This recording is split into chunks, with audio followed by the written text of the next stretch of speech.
Van we are talking about females rights, તો મહિલાઓ માટેના અધિકારો, ત્યારે ડોમેસ્ટિક વાયોલન્સ એક બહુ મેજર ટોપિક છે. તો ડોમેસ્ટિક વાયોલન્સમાં શું શું કાઉન્ટ થાય?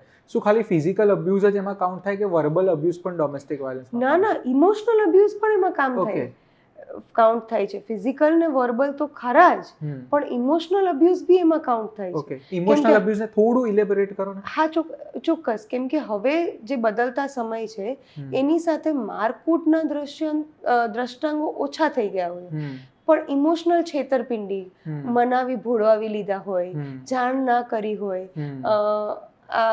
સાવ સાદી ભાષામાં કહીએ તો પ્રેમની લુભામણી વાતો કરી અને ઘણા બધી દહેજ માંગતા હોય કે ઘણી બધી જે એની સ્ત્રીધનની વસ્તુઓ છે એનો ગેરલાભ લેતા હોય, એના બીજા કોઈ પણ વ્યક્તિઓ સાથેના, કોઈ પણ પાર્ટનરની કોઈ પણ બીજા વ્યક્તિઓ સાથેના સંબંધો હોય, એના કારણે જે લાગણી દુભાઈ છે,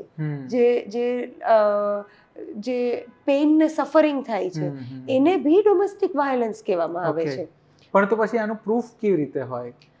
પ્રૂફ ઇઝ ઈ ટ્રાયલનો વિષય છે, જેને આખી ટ્રાયલના અંતર્ગત બધાના સ્ટેટમેન્ટ્સ લઈ, ડેપોઝિશન્સ લઈ, એની જે ક્રોસ એક્ઝામિનેશન્સ કરે છે, એના અંતર્ગત એ પુરવાર થાય કે આ ડોમેસ્ટિક વાયોલન્સ હતું કે નહીં. પણ તમે એને ડોમેસ્ટિક વાયોલન્સની વ્યાખ્યામાં એ જરૂરથી આવે છે, કેમ કે હવે બદલતા સમયના પ્રમાણે વાયોલન્સની વ્યાખ્યા બી બદલતી જાય છે.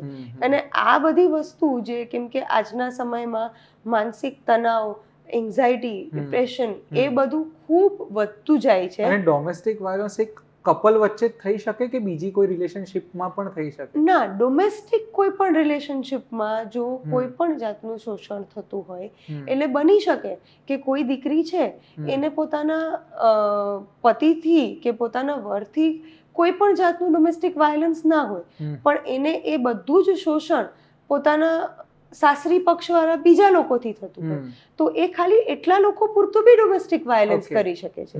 એવું જરૂરી નથી કે એમાં સંડોવણી સાસુ, સસરા કે નણંદ કે દેર કે વર એ લોકોની જ હોવી જોઈએ. ડોમેસ્ટિક સંબંધો જેની સાથે, હા, પણ એની સાથેનું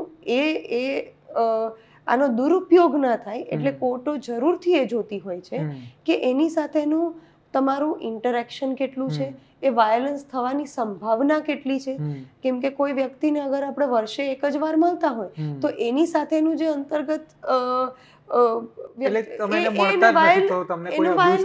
અને એટલે જ ડોમેસ્ટિક વાયોલન્સની એટલે જે ખોટી ફરિયાદો બી ના થાય, એટલે ડોમેસ્ટિક વાયોલન્સની કોઈ પણ ફરિયાદ કોર્ટમાં જાય એ પહેલા પ્રોટેક્શન ઓફિસર પાસે જાય છે. એ પ્રોટેક્શન ઓફિસર એ વ્યક્તિ જે ભોગ બનનાર હોય છે એને બોલાવે છે અને એની પાસેથી બધી જ જાણકારી રહે છે કે એને કઈ રીતનું, કેવું અને કોના થકી આ વાયોલન્સ થાય છે.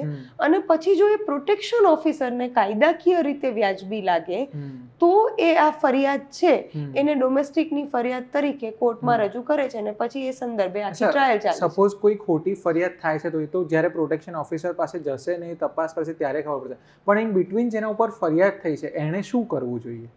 એ પહેલા તો કશું જ કરવાની જરૂર નથી, કેમ કે જ્યાં સુધી પ્રોટેક્શન ઓફિસર ને એ ફરિયાદમાં વજન નહીં લાગે ત્યાં સુધી એ ફરિયાદ આગળ વધી જ નહીં શકે, એના પર આગળ કોઈ જ કાર્યવાહી નહીં થઈ શકે. પણ પ્રોટેક્શન ઓફિસરને જો એ ફરિયાદ વ્યાજબી લાગે છે તો એ પોતાની એવા રિમાર્ક્સ સાથે એ ફરિયાદ જે પણ કોર્ટ હોય એને મોકલે છે અને એ કોર્ટ પછી એના ઉપર કાર્યવાહી શરૂ કરે છે. એ કાર્યવાહી શરૂ કર્યા પછી બી કોઈ પણ લોકો પાસે પોતાનો જનરલ રાઇટ ઓફ ડિફેન્સ તો હોય જ છે, પણ એ સિવાય બી જો એમને એવું લાગતું હોય કે આ સાવ નાબૂદ છે, આ ફરિયાદ ખોટી રીતે થઈ છે કે ફરિયાદ કરવામાં જે પુરાવા આપેલા છે એ સાવ જ ખોટા છે, તો પાછું એ હાઈકોર્ટમાં એના બાબતે ક્વોશિંગ પિટિશન કરી શકે છે, જે ફરિયાદને રદ બાતલ કરવા માટે હોય છે. અચ્છા, બહુ કદાચ આ પ્રશ્ન હું જે હવે પૂછીશ ને બહુ જ વ્યર્ડ લાગશે સાંભળનારને, કદાચ તમને પણ તો બી મારે પૂછવું છે કે ડોમેસ્ટિક વાયોલન્સ હંમેશા આપણે સ્ત્રીને અનુલક્ષીને જ જોઈએ છે, પણ પુરુષો ઉપર પણ થઈ શકે, એના માટે પણ કોઈ કાયદા છે? ના, કેમ કે ડોમેસ્ટિક વાયોલન્સ છે ને એના કે એવા કોઈ પણ કાયદા આપણે આપણા બંધારણમાં સ્ત્રી અને છોકરાઓને વલ્નરેબલ એટલે જેને વધારે સુરક્ષાની જરૂર હોય એવી પ્રકારના વ્યક્તિત્વ માન્યા છે.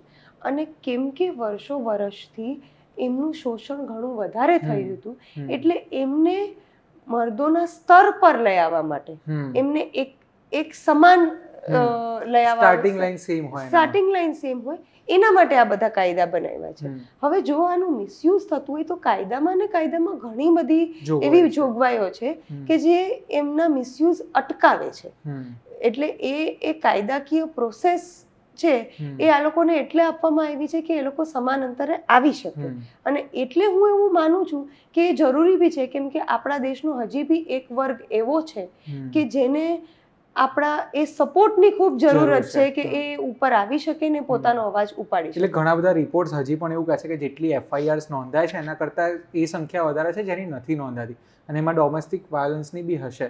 તો અહીંયા મને એ પ્રશ્ન પૂછવો છે કે ડોમેસ્ટિક વાયલન્સમાં તમે કઈ પ્રકારે ફરિયાદ નોંધાઈ શકો, મતલબ સૌથી પહેલું પોઈન્ટ ઓફ કોન્ટેક્ટ પર્સન કોણ હોઈ શકે? ડોમેસ્ટિક વાયલન્સની ફરિયાદ તો મેજિસ્ટ્રેટ કોર્ટમાં બી થઈ શકે છે. લીગલ એડ હવે જે મફત કાનૂની સેવા છે એ બધે જ અવેલેબલ છે.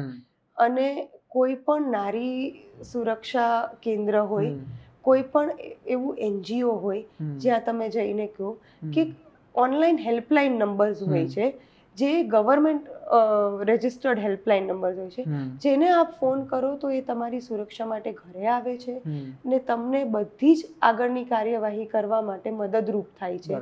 જે કમ્પ્લેન બનાવવાથી લઈને પ્રોટેક્શન ઓફિસર પાસે ક્યારે જવું, પ્રોટેક્શન ઓફિસરને નિવેદન કઈ રીતે આપવું, આગળ શું કાર્યવાહી હાથ ધરવી, એ બધી જ મદદ કરે છે. એટલે એ પ્રોસેસમાં થોડી મદદ લેવી આવશ્યક થઈ જાય છે ટુ એન્શ્યોર કે જે લોકોને એન્ડ સજા અપાવવા માંગીએ છીએ એમાં કંઈ કાચા ના પડી જઈએ.